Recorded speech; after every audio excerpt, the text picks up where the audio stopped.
عارف ليه علاقة عبد الغفور البرعي وفاطمة كشري علامة لحد النهارده؟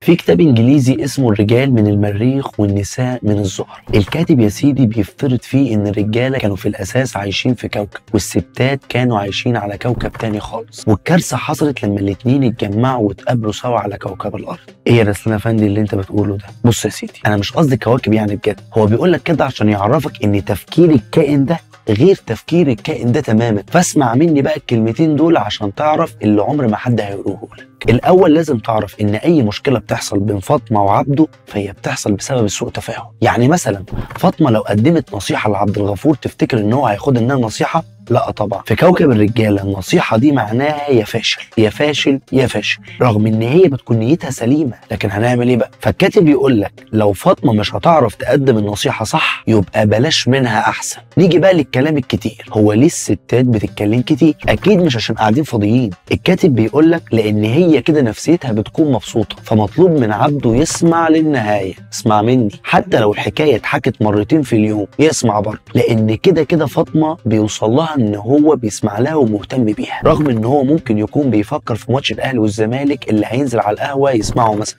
المهم ان هو مهتم. نيجي بقى للكهف. الكاتب بيقول في الكتاب ده ان الراجل زي الخفافيش، بيحب كل فتره والتانيه كده يختفي يستخبى. مش مطلوب من فاطمه بقى ان هي تجري وراه عشان تعرف ماله، لانه كده بيحس ان هو مضغوط. حتى مش سايبيني اقعد في الكهف براحتي. ورغم ان فاطمه برضه نيتها بتكون سليمه وعايزه تساعد، لكن اللي بيوصل له ان هي برضه كابسه على نفسه، وتبدا تظهر بقى الخناقات وتتملي بقى محاكم الأسرة. لكن لو فاطمة كانت سابته في الكهف لحد ما يرجع لوحده ما كانش هيحصل حاجة من كل ده. وأهم نقطة بقى يا سيدي هي الصمت، السكوت ده يتقفل يعني، لأن زي ما فاطمة بتحب الكلام عبد الغفور بيحب السكات. فلما تلاقي راجل ساكت اعرف ان هو تمام والله مش زعلان ولا عطشان ولا جعان ولا قرفان ولا بطل يحبك. افهموا بقى، واوعى تنسى ترجمه جوجل. هتقول لي ايه علاقه جوجل بالموضوع يا رسول افندي؟ هقول لك ان مشكله عبد الغفور دي ان هو بياخد كلام فاطمه بالمعنى الحرفي. ايوه زي ترجمه جوجل كده بالظبط، بس الحقيقه ان في كلام فاطمه بتقوله بتبقى قصده بيه حاجات تانية خالص. فاكر الاعلان ده؟